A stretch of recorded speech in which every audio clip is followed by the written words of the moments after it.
नमस्कार मित्रांनो, आपल्या सर्वांचं मी स्वागत करतो आणि आपल्या या मानवी हक्क कार्यशाळेमध्ये आज आपण जो विषय घेणार आहोत किंवा आज आपण जी काल काल जी आपण चर्चा केली, ही आर्टिकल 25 ते 29 या दरम्यान आपण धर्म स्वातंत्र्य या अंगाने आपण चर्चा केलेली होती आणि त्याच्या घटनात्मक तरतुदी आपल्या आर्टिकलमध्ये काय दिलेले आहेत, ह्याचे मूलभूत हक्क आहेत, या संबंधाने आपण चर्चा केलेली आहे. आज आपण त्याच्या पुढचा पार्टमध्ये आपण जाऊयात. पण हे पुढचा पार्टमध्ये जाण्याच्या अगोदर आपला आवाज चालू राहिलेला आहे. हां, सर. आवाज तुमचा माईक बंद ठेवा, माईक. काय होतंय, की मग आवाज जर चालू राहिला, पिलानी सर आपला पण माईक चालू आहे. तुमचाही सर, माईक चालू आहे. ऐका ना. काल पाटील सर. 27 पर्यंत झालं होतं. 29 पर्यंत नव्हती. कलम 27 पर्यंत झालती काल. Okay, okay.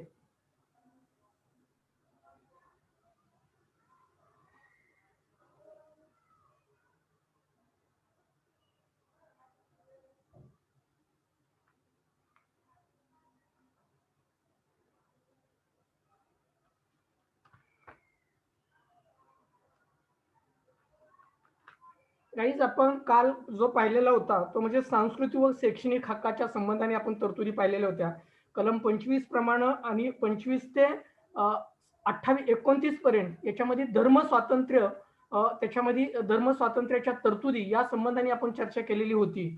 आज आपण या ठिकाणी पाहणार आहोत, की धार्मिक व भाषिक अल्पसंख्याकांना स्वतःच्या शिक्षण संस्था स्थापन करून चालवण्याचा अधिकार आहे. आणि हा अधिकार अशा शिक्षण संस्थांमध्ये आपल्याला कलमाच्या 30 अन्वये प्रदान करण्यात आलेला आहे. अनुच्छेद 30 अन्वये. आता या संबंधाने जर आपण चर्चा करत असताना या कलमामध्ये असं नमूद केलेलं आहे, की धार्मिक व भाषिक अल्पसंख्याकांना स्वतःच्या शिक्षण संस्था स्थापन करून चालवण्याचा अधिकार आहे. अशा शिक्षण संस्थांना मदत देताना अमक्या एका धार्मिक व भाषिक गटाची आहे, या कारणासाठी त्या संस्थांमध्ये भेदाभेद केला जाणार नाही, असे कलम 30 मध्ये स्पष्टपणे नमूद करण्यात आलेले आहे. कलम 30 अनुसार अशी तरतूद करण्यात आली, की अल्पसंख्याकांना स्वतःचे वेगळेपण टिकवता यावे, त्यानुसार इतरांची संस्कृती लादली जाऊ नये, हे या हेतूने या कलमामध्ये स्पष्टपणे करण्यात आलेलं आहे. तरतुदी करण्यात आलेले आहे. आता या तरतुदीच्या अनुषंगानं ज्यावेळेस आपण चर्चा करतो, की या संबंधाने आपण बघतो, ज्या आपल्या शिक्षण संस्था ज्या आहेत, या शिक्षण संस्था किंवा या कलमाच्या अंतर्गत या शिक्षण संस्थांना मदत करताना विशिष्ट धर्माच्या त्या शिक्षण संस्था आहेत का सरकारी अनुदान देताना त्या शिक्षण संस्थांना मदत करताना राज्य असं कुठलेही भेदाभेद करणार नाही, हेही त्यात नमूद केलेलं आहे. त्याचबरोबर त्या संस्थांना मदत करत असताना किंवा त्या संस्थांमध्ये आपल्याला सर्वोच्च न्यायालयाचा एक निर्णय त्याच्या बाबतीत आलेला होता, की त्या संस्थांमध्ये प्रवेश घेत असताना, कुणालाही प्रवेश देत असताना, ते प्रवेश हे केवळ जातीभेदावर आधारित प्रवेश दिला जाऊ शकत नाही किंवा प्रवेश नाकारू शकत नाही त्या संस्था. हेही त्या ठिकाणी त्या कलमामध्ये आपल्याला नमूद करण्यात आलेलं आहे आणि असा निर्णय मद्रास हायकोर्टानेही त्याच्यामध्ये देण्यात आलेला आहे. आता या निर्णयाच्या नंतर आपण जर पुढचा कलम पाहिलं, तर आता या कलमाच्या अनुषंगानं आज आपण पाहणार आहोत, की मालमत्ता धारण करण्याचा हक्क. या मालमत्ता धारण करण्याच्या हक्कामध्ये जसं आपल्याला आपण पूर्वी आपण जे अधिकार पाहिलेले आहेत, आर्टिकल आपण 14 ते 18 या दरम्यान समतेचे अधिकार आपण त्या ठिकाणी पाहिले आणि 18 ते 19 ते 22 या कलमांमध्ये व्यक्ती स्वातंत्र्याचे अधिकार पाहिले आणि त्याच्या पुढे आपण जर पाहिलं तर 23 ते 24 या कलमामध्ये आपण त्याच्यामध्ये आपल्याला 23 ते 24 मध्ये घटनात्मक तरतुदी बरोबर 30 त्याचं संरक्षणाच्या संबंधी केलेल्या तरतुदी आपण पाहिलेल्या आहेत आणि 25 ते 29 दरम्यानच्या आपल्या धर्म स्वातंत्र्याच्या संबंधाने आपण तरतुदी पाहत आलेलो आहोत. आता आपण 30 कलमानंतर आज 31वं कलम जे महत्वाचं आहे, ते म्हणजे प्रत्येकाला मालमत्ता धारण करण्याचा अधिकार आहे किंवा मालमत्तेचा हक्क आहे. आता या मालमत्तेच्या हक्कामध्ये आपण जर पाहिलं, की काय घटनात्मक तरतुदी केलेल्या आहेत, हे जर आपण विचार केला, तर याच्यामध्ये व्यक्तीच्या सर्वांगीण विकासासाठी व्यक्तीला मालमत्तेचा अधिकार देणे क्रमप्राप्त ठरले किंवा ठरते. त्यानुसार संविधानातील कलम 19 ते 31 मध्ये मालमत्तेच्या अधिकाराची तरतूद केलेली आहे. संपत्ती मिळण्याचा, तिचा उपभोग घेण्याचा व संपत्तीची विल्हेवाट लावण्याचा हक्क प्रत्येक नागरिकास देण्यात आलेला आहे. आणि 31व्या कलमामध्ये मालमत्तेच्या अधिकाराबाबत सविस्तर तरतूद करण्यात आलेली आहे. परंतु मालमत्तेच्या अधिकाराचे रक्षण साध्या कायद्याने होऊ शकते. म्हणून अधिकाराच्या वादातून मालमत्तेचा या संपत्तीचा अधिकार 44व्या घटना दुरुस्ती करून 1978 मध्ये हा मालमत्तेचा अधिकार काढून टाकण्यात आला, जो मूलभूत अधिकारामध्ये होता. जो मालमत्ता धारण करण्याचा जो अधिकार होता, हा 44व्या घटना दुरुस्ती अनुसार तो पुढे साध्या कलमानेही त्याचं रक्षण होऊ शकतं, साध्या कायद्याने त्याचं रक्षण होऊ शकतं, असं म्हणून मूलभूत अधिकारामधून तो पुढे काढून टाकण्यात आलेला आहे. आता ह्या काढून टाकल्यानंतर या हक्कांच्या संबंधाने आज आपण जे सगळे आर्टिकल पाहिलेले आहेत, या आर्टिकलचं खऱ्या अर्थानं जे मूलभूत हक्क संविधानिक तरतुदीमध्ये दिलेले आहेत, या संविधानिक तरतुदीत मूलभूत हक्कांना जे संरक्षण प्राप्त करण्याचं किंवा त्याचं संरक्षण करण्याची हमी आपल्याला जी देण्यात आलेली आहे, या संबंधाने आपण आज पुढे पाहणार आहोत की घटनात्मक उपाययोजना करण्याचा अधिकार.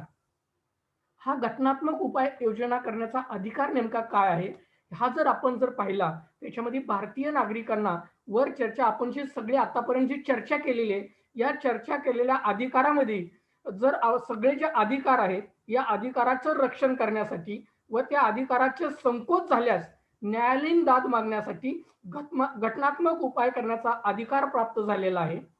या अधिकारावरती किंवा नागरिकांच्या हक्कावरती जर कुणी अतिक्रमण केलं किंवा आक्रमण केलं, तर अशा अधिकार हे निरर्थक ठरतील. म्हणून त्याच्यासाठी या अधिकाराचं संरक्षण होण्याकामी किंवा संरक्षण करण्याकामी त्याला न्यायालयातून दाद मागण्याचा अधिकारही आपल्याला त्याच्यामध्ये देण्यात आलेला आहे. आता मूलभूत अधिकाराचे झाले, अतिक्रमण दूर करण्यासाठी नागरिकांना अधिकाराद्वारे उच्च न्यायालय व सर्वोच्च न्यायालयात दाद मागता येते, हे त्या कलमामध्ये स्पष्ट करण्यात आलेलं आहे. मात्र न्यायालयाद्वारे नागरिकांचा अर्जाचा विचार करून त्याबाबतचा आदेश न्यायालय काढू शकतं. घटनात्मक उपाययोजनेचा अधिकार हा भारतीय राज्यघटनेचा आत्मा आहे, असं डॉक्टर बाबासाहेब आंबेडकरांनी त्याच्यामध्ये म्हटलेलं होतं. आणि त्यात ते पुढे असं सांगितलं होतं की नागरिकांना आपल्या हक्काचे रक्षण करण्यासाठी न्यायालयाकडे पुढील 5 प्रकारे आपल्याला दाद मागता येऊ शकते. जर ज्यावेळेस आपल्याला असं वाटतं की आपल्या ह्या अधिकाराचं उल्लंघन झालेलं आहे, तर उच्च न्यायालय आणि सर्वोच्च न्यायालय हे या न्यायालयाकडे अर्ज करत असताना आपल्याला 5 प्रकारे आपल्याला ही दाद मागता येऊ शकते. आणि ही 5 प्रकारची दाद मागण्याची जी प्रक्रिया आहे किंवा कुठल्या पद्धतीने न्यायालयात दाद मागता येऊ शकते, जे त्याच्यामध्ये डॉक्टर आंबेडकरांनी ज्या तरतुदी करून ठेवलेल्या आहेत, त्याचे 5 अर्जाचे वेगवेगळे प्रकार त्याच्यामध्ये दिलेले आहेत. ते म्हणजे पहिला आहे बंदी प्रक्षेपण, दुसरा आहे परमादेश आणि तिसरा आहे प्रतिनिषेध, अधिकार पृच्छा व उत्प्रेषण. या 5 अर्जाद्वारे उच्च न्यायालय आणि सर्वोच्च न्यायालय यांच्याकडे अर्ज करून या मूलभूत हक्कांचं जर उल्लंघन झालं, तर त्या संबंधाने न्यायालयात आपल्याला दाद मागता येऊ शकते. या गाईज आतापर्यंत आपण जे पाहिलेलं आहोत, ते मूलभूत हक्क जे आर्टिकल 14 ते 34 या दरम्यान जे खऱ्या अर्थानं घटनेच्या भाग 3 मध्ये आपल्याला जे मूलभूत अधिकार दिलेले आहेत, मूलभूत हक्क दिलेले आहेत, या हक्कांचं विश्लेषण आजपर्यंत आपण या ठिकाणी पाहिलेलं आहे. आणि या हक्कांचं जर कुणी अतिक्रमण केलं, या हक्कावरती जर कुणी आक्रमण केलं, या हक्काचं संरक्षण मागण्यासाठी आपल्याला न्यायालयातून दाद मागता येऊ शकते. आणि हे 5 प्रकारे न्यायालयातून दाद मागता येऊ शकते. 5 प्रकारचे वेगवेगळे अर्ज करून त्याच्यातून दाद आपल्याला मागता येऊ शकते. जर आपल्याला समजत असेल अशा पद्धतीने जर बोललो आपण, तर आपल्याला माहिती आहे रिट पिटिशन दाखल करता येतं, जनहित याचिका दाखल करता येते, हॉबीज कॉर्पोरेट आपण म्हणतो त्या पद्धतीने एक पिटिशन फाईल करता येतं. अशा वेगळ्या 5 अर्थाने आपल्याला पिटिशन फाईल करून उच्च न्यायालयातून मूलभूत हक्काच्या संबंधाने उल्लंघन झाल्यास त्या संबंधाने दाद मागता येते. याचाच अर्थ आपल्या मूलभूत हक्कांचा संरक्षण करण्यासाठी त्याला घटनात्मक स्वरूप देण्यात आलेलं आहे आणि त्याला घटनात्मक संरक्षण देण्यात आलेलं आहे. पण या मूलभूत हक्कांचं ज्यावेळेस आपण विश्लेषण करायला जाऊ, त्या विश्लेषणाच्या अगोदर काही गोष्टी मी आपल्याशी क्लिअर करून बोलू इच्छितो, की त्या संबंधाने मी आपण सांगू शकतो की या मूलभूत हक्काच्या संबंधाने घटनाकारांनी ज्यावेळेस हे मूलभूत हक्क घटनेमध्ये नमूद करण्यात आले होते, त्यावेळेस या मूलभूत हक्कावरतीही अनेकांनी त्याच्यावरती हरकती नोंदवण्यात आलेल्या होत्या. अनेकांच्या हरकती होत्या. त्या हरकती नेमक्या काय होत्या? त्या हरकतीच्या संबंधाने पण आपल्याला विचार करणं खऱ्या अर्थानं गरजेचं आहे आणि पुढे त्या दृष्टिकोनातून काही बदल आपल्याला झालेले जाणवतात आपल्या घटनेमध्ये. आणि या नेमके काय आहेत, ते हरकती काय होत्या नेमक्या त्या संबंधातल्या, की मूलभूत हक्क जर नागरिकांना दिले आणि ते हक्क केवळ हक्क हे फक्त घटनेत दिलेले आहेत, कागदावर दिलेले आहेत. त्या खऱ्या अर्थाने एकीकडे हक्क दिलेत, पण दुसरीकडे त्या हक्कावरती सरकारच्या हातातलं बाहुलं करून ठेवलेलं आहे. त्या हक्कांवरती मर्यादा आणू शकते सरकार, तर ते मूलभूत हक्क कसले आहेत? अशा स्वरूपाच्या पण टीका-टिप्पणी झालेल्या होत्या. त्या टीका-टिप्पणी नेमक्या काय होत्या? हेही आपल्याला बघणं आवश्यक आहे. पण त्या अगोदर आपण समजून घेऊया, की आपल्याला कल्पना आहे, की आपला भारत स्वतंत्र होऊन किंवा आपला घटना स्वीकारून जवळपास आपल्याला 74 वर्ष, 75 वर्ष साजरं करत आहोत आपण आता. आणि हे 74 वर्ष साजरं करत असताना आपलं भारतीय संविधान हे एकूण 22 भागामध्ये विभागलेलं असून त्यात 295 अनुच्छेद आहेत आणि 12 अनुसूची आहेत. या कारणास्तव भारताचे संविधान हे जगातील सर्वात मोठे संविधान आहे. आजपर्यंत भारतीय संविधानात एकूण 102 घटना दुरुस्ती झालेली आहे. ज्या मूलभूत हक्कामध्ये याच्यामध्ये 102 घटना दुरुस्ती झालेल्या असून या अनुच्छेदाची एकूण बेरीज जर आपण आता केली तर 25 भाग आणि अंदाजे 459 अनुच्छेद होतात. पण अधिकृतरित्या 395 अनुच्छेद आणि 12 अनुसूची सह भारताचे एकमात्र राष्ट्रीय ग्रंथ म्हणून देशातील संपूर्ण राज्यव्यवस्था प्रशासनाची जबाबदारी आपल्या मजबूत ह्याच्यावरती चालवताना वाहत असताना आपल्याला दिसून येते. गाईज आपल्याला कल्पना असेल की 102 वी जी शेवटची घटना दुरुस्ती झालेली आहे ही 2018 मध्ये घटना दुरुस्ती झालेली आहे आणि ही घटना दुरुस्ती काय होती हे आपल्याला आता टीव्ही माध्यमातून आणि नुकताच सर्वोच्च न्यायालयाचा निर्णय जो झालेला होता मराठा आरक्षणाच्या संबंधाने या मराठा आरक्षणाच्या संबंधाने जो निर्णय झाला होता या घटना दुरुस्तीच्या अनुषंगाने ही घटना दुरुस्ती नेमकी काय आहे हे आपल्या लक्षात आलेलं असेल की महाराष्ट्र ज्या राज्य सरकारांना ज्या मागास घटकांना जे खऱ्या अर्थानं समाजाच्या मुख्य प्रवाहामध्ये आणण्यासाठी आरक्षण देण्याचा जो अधिकार होता, जो राज्यांना अधिकार होता, तो 102व्या घटना दुरुस्ती अनुषंगानं तो अधिकार कमी करण्यात आला आणि तो अधिकार केंद्र शासनाला देण्यात आला. ही शेवटची घटना दुरुस्ती आहे, जी 102वी घटना दुरुस्ती आहे. म्हणजे एकूण आपल्या भारतीय राज्यघटनेमध्ये एकूण आतापर्यंत 102 ह्या घटना दुरुस्ती झालेल्या आहेत आणि शेवटची घटना दुरुस्ती ही 2018 मध्ये झालेली आहे. ती म्हणजे आताची आरक्षणाची जी घटना दुरुस्ती आहे त्या संबंधाने आपल्याला त्याबाबतची कल्पना येईल पुढे. पण एक लक्षात घ्यायचंय की आपण ह्या अधिकाराच्या संबंधाने ज्यावेळेस चर्चा करतोय, या हक्काच्या संबंधाने ज्यावेळेस चर्चा करतोय, त्यावेळेस भारतीय संविधान मुख्य तत्व आपले हे जे संविधान आहे, जे आपण आतापर्यंत आपण जे कलम पाहत आलेलो आहोत, जे आर्टिकल पाहिलेले आहेत, मूलभूत हक्क आपण आतापर्यंत पाहत आलेलो आहोत, हे भारतीय संविधानाचे स्वातंत्र्य, समता, बंधुत्व व न्याय या महान तत्वावर आधारित आहे. ही तत्व डॉक्टर बाबासाहेब आंबेडकर हे त्यांच्या भाषणामध्ये सांगत असताना ही समता, समानता, बंधुता, न्याय ही जी तत्व आहेत, ही तत्व तथागत सिद्धार्थ गौतम बुद्ध यांच्या शिकवणीतून या आधारभूत असण्याचं किंवा त्यातून त्यांच्या शिकवणीतून त्यांच्या सांगण्यातून हे घटनेमध्ये घेतलेचं असल्याचं डॉक्टर बाबासाहेब आंबेडकरच्या वेळोवेळी भाषणामध्ये त्यांनी त्या पद्धतीचा उल्लेख केलेला आपल्याला दिसून येतो. पण हे करत असताना जर शेवटचं संविधान सभेचं शेवटचं जे भाषण होतं, जे डॉक्टर बाबासाहेब आंबेडकरांचं 25/11/1949 रोजीचं, या संविधान सभेच्या भाषणामध्ये डॉक्टर बाबासाहेब आंबेडकरांनी एक खंत व्यक्त केलेली होती आणि ती खंत म्हणजे काय होती, तर हे संविधान हे कितीही जरी चांगलं बनवलं असेल किंवा किती जरी चांगलं असेल, हे संविधान वेळोवेळी त्या परिस्थितीनुसार चेंज करण्याचा किंवा बदलण्याचा, त्या पद्धतीने त्याच्यात दुरुस्त्या करण्याचा आणि त्याच्या अनुषंगाने त्यात कायदे करण्याचा हा अधिकार जरी याच्यामध्ये दिलेला असला, तरी हे संविधान राबवणारी जर राज्यकर्ते जमात योग्य पद्धतीने राबवलं नाही, तर हे संविधान काही अर्थाचं, काही अर्थी खरं ठरणार नाही, किंवा त्या संविधानाचा काही अर्थच राहणार नाही, असंही खंत शेवटच्या भाषणामध्ये स्वतः डॉक्टर बाबासाहेब आंबेडकरांनी व्यक्त केलेली आपल्याला दिसून येते. आणि ही जी आताची परिस्थिती आहे, या परिस्थितीवरनं आपल्याला लक्षात येतं, की या संपूर्ण चर्चासत्रामध्ये ज्यावेळेस आपण चर्चा करतो किंवा हे सगळं बघतो, तर आताच्या परिस्थितीवरून आपल्याला असं वाटतं, की खरोखरच त्याच्यामध्ये ते डॉक्टर बाबासाहेब आंबेडकरांची जी दूरदृष्टी होती, ती आताही त्याच पद्धतीने आपल्याला लागू होतं. नाहीतर आज आपल्याला जे अधिकार दिलेले आहेत, खऱ्या अर्थानं अ, घटनेप्रमाणे आपला देश लोकशाही प्रधान म्हणून जगामध्ये मिरवतोय. पण दुर्दैवाची बाब म्हणजे त्याच लोकशाहीमध्ये आपलं घटना जाळण्याचं कृत्य देखील आपल्या या देशामध्ये घडू शकतं. याच्यासारखं दुसरं दुर्दैव मला वाटतं कुठलंच राहत नाही.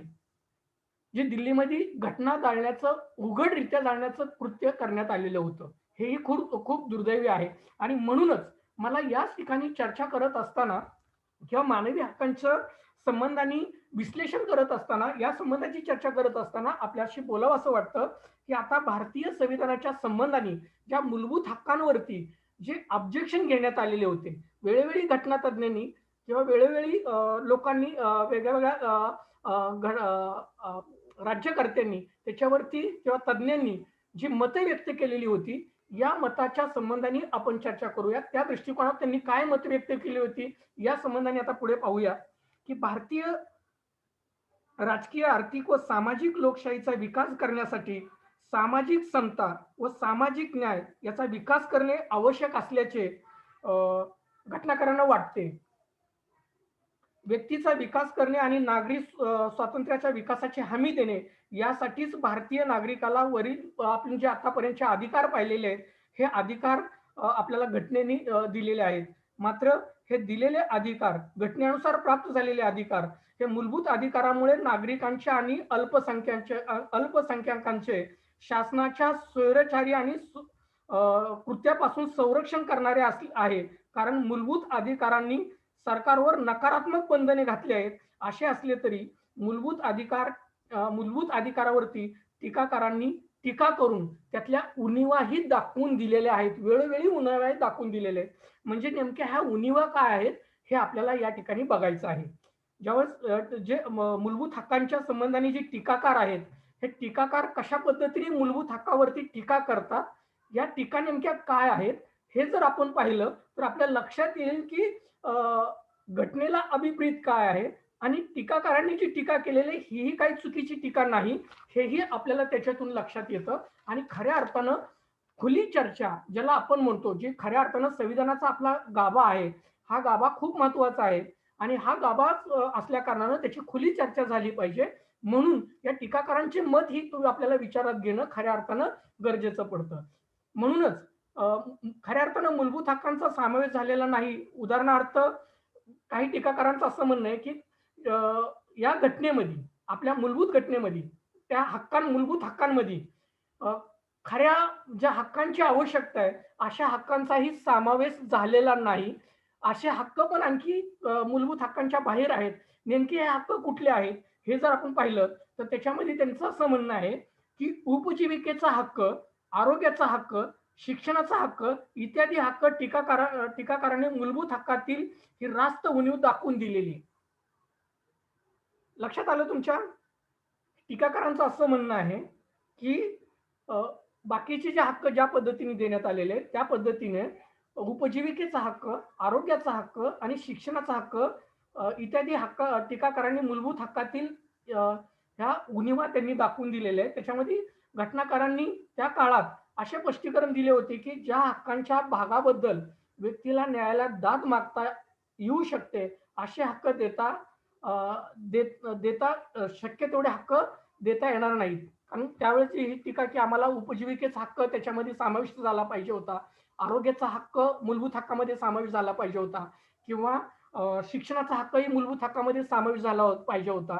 असं त्यावेळेची मागणी होती आणि त्यावेळेस घटनाकारांचं असं मत होतं, की जे हक्कांच्या संबंधी न्यायालयातून दाद मागता येऊ शकते, असेच असं हक्क त्याचं मूलभूत हक्कामध्ये समावेश करण्याची आवश्यकता नाही.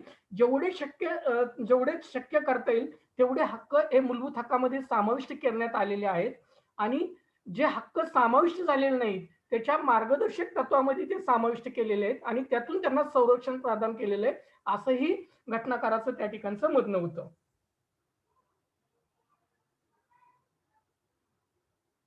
आता त्याच्यामध्ये दुसरा आणखी एक जो टीकाकारांचा आक्षेप होता, तो आक्षेप असा होता, की मूलभूत अधिकारावरची बरीच बंधनं घटनेमध्ये घालण्यात आलेली आहेत. आणि घटनेने एका हाताने नागरिकांना बरेच मौलिक हक्क दिलेले आहेत, परंतु दुसऱ्या हाताने हे सर्व हक्क, अधिकार काढून घेतले आहेत. याशिवाय आणीबाणीच्या परिस्थितीत हे सर्व मूलभूत अधिकार स्थगित करण्याचा अधिकार राष्ट्रपतींना आहे. उदाहरणार्थ 1975 मध्ये भारतात आणीबाणी जाहीर करून या अधिकारांना स्थगित करण्यात आले होते. मूलभूत अधिकार असे असता कामा नये. मग मूलभूत अधिकाराच्या मर्यादा, मूलभूत अधिकारांनी त्यावरील मर्यादा अशी ठेवावे, असंही टीकाकारांचं म्हणणं होतं. आणि एकीकडं संविधान असं सांगत होतं, की मूलभूत हक्कांचं उल्लंघन करणारा कुठलाही कायदा राज्य सरकार, केंद्र सरकार यांना करता येत नाही. मग तेच मूलभूत हक्क जर स्थगित होऊ शकतात, तर त्या स्थगित होणाऱ्या या हक्कांना मूलभूत हक्क कसं समजायचं? असंही टीकाकारांचं त्या ठिकाणचं म्हणणं होतं.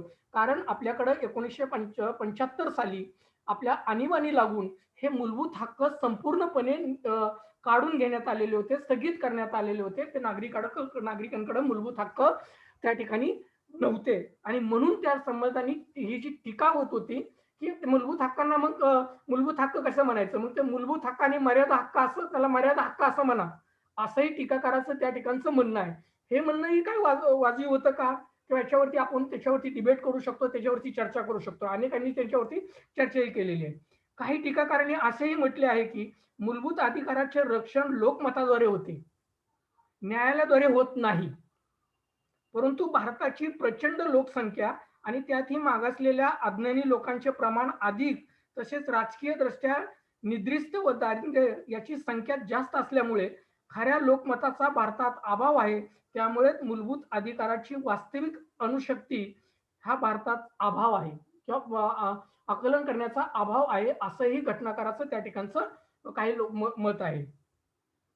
त्यामुळे मूलभूत अधिकार म्हणजे समाजकारी समाजकारी पक्षाची कृपामर्जी असंच म्हटलं पाहिजे. 1950व्या सांप्रदायिक दंगे, गुंडेगिरी आणि दरोडेखोर यांना हालचालीला प्रतिबंध करण्यासाठी प्रतिबंधात्मक स्थानबद्धता कायदा पास करण्यात आला. या कायद्याचा भरमसाठ प्रमाणात उपयोग व दुरुपयोग सत्तारूढ पक्षांनीच केलेला आपल्याला दिसून येतो. जो स्थानबद्ध करण्याचा जो कायदा आहे ना, की ज्याला आपण तडीपारी म्हणतो. हा तडीपारी हा तडीपारीचा उपयोग हे राज्यकर्त्यांकडूनच मोठ्या प्रमाणात होतो आणि त्याचा उपयोग होण्यापेक्षा त्याचा जास्त दुरुपयोगच केला जातो राज्य सत्तेकडनं. हे आपल्याला वेळोवेळी अनेकांनी त्याच्या संबंधांची आपली मतं मांडलेलं आपल्याला दिसून येतं. आणि म्हणूनच मग मिसासारख्या कायद्यामुळे मूलभूत अधिकारावर होणाऱ्या आक्रमणापासून कसे संरक्षण करावे याचाही विचार घटनात्मक उपाययोजनेच्या अधिकारात करण्यात आलेला नाही. भारतात प्रजासत्ताक लोकशाही निर्माण केली असे असले तरी प्रत्यक्ष काही राजकीय हक्कांचा समावेश मूलभूत अधिकारात करण्यात आलेला नाही. उदाहरणार्थ मतदान करणे, सार्वजनिक पद स्वीकारणे इत्यादी बाबत तरतुदी करण्याचा अधिकार संसदेला दिला आहे. त्यामुळे अवास्तव स्वरूपाचे निर्बंध लादण्याची शक्यता जास्त आहे, असंही काही टीकाकारांचं या ठिकाणचं म्हणणं आहे. आता या टीकाकारांचं म्हणणं घेत असताना गाईज मला असं वाटतं, की आपला हा पहिला सेक्शन Zoomचा अर्धा तासापर्यंत होत आलेला आहे.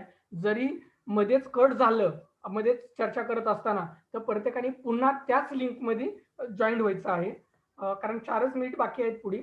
आणि हे आज आपण चर्चा वेगळ्या भागाकडे संपवून यानंतर या मूलभूत हक्काच्या संबंधाने आता जो 10 डिसेंबर 1948 रोजी आंतरराष्ट्रीय समूहाने पॅरिसमध्ये स्वीकारलेली जी मानवी हक्काच्या वैश्विक जाहीरनामा आणि त्याच्या तरतुदी आणि आता आपण पाहिलेले आहेत, की आपल्या राज्यघटनेतील भाग 3 मधील मूलभूत अधिकार आणि पुढे आपण पाहणार आहोत, की वैश्विक जाहीरनाम्यातल्या तरतुदी आणि या तरतुदी झाल्यानंतर आपल्याला बघायचं आहे, की या मानवी हक्कांना खऱ्या अर्थानं त्याचं संरक्षण व्हावं.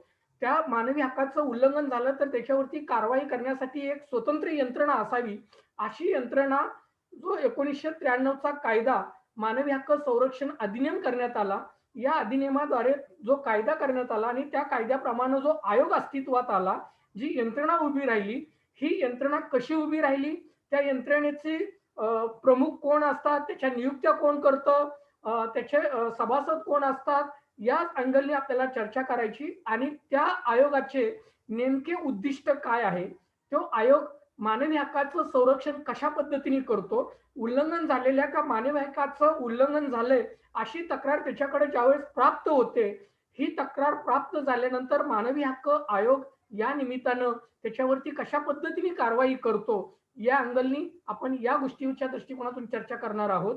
आणि ही चर्चा करत असताना एकमेव उद्देश आहे, की जे म्हणजे आपण मानवी हक्क कार्यकर्ते म्हणून ज्यावेळेस आपण काम करत आहोत, त्यावेळेस आपल्याकडं ज्यावेळेस एखाद्या आपल्या समोर समाजामध्ये घडत असणारी जी मानवी हक्काची उल्लंघनाची घटना आहे, ही घटनेला या मानवी हक्क ज्या अन्यायग्रस्तीत लोक आहेत, या अन्याय पीडित ग्रस्त लोक आहेत, या लोकांना त्यांचा न्याय कसा मिळवून देता येईल किंवा त्याच्या हक्काचं रक्षण कसं करता येईल, या संबंधाने त्याला मदत कशी करायची, ही मदत करत असताना त्याची तक्रार कशी ड्राफ्ट करायची, या अँगलनी चर्चा व्हावी, याची माहिती तुम्हाला व्हावी, या दृष्टिकोनातून हे प्रशिक्षण आपलं ही कार्यशाळा आपण आपण आयोजित केलेली आहे. आणि या कार्यशाळेचा एकमेव उद्देश आपला असा आहे, की याच्यातून खऱ्या अर्थानं मानवी हक्काची जागृत झालेला किंवा मानवी हक्काच्या तरतुदी असणारा तरतुदीची माहिती असणारा कार्यकर्ता घडणं आणि त्या कार्यकर्त्यांनी खऱ्या अर्थानं समाजामध्ये जे उपेक्षित घटक आहेत,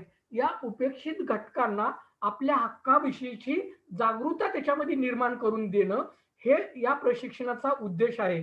कदाचित आपल्याला कलमाची ज्यावेळेस तयारी होते किंवा कलमाची ज्यावेळेस माहिती सांगितली जाते, ही कलमाची आणि कायद्याची माहिती हे नेहमीच रटाळवाणी असते.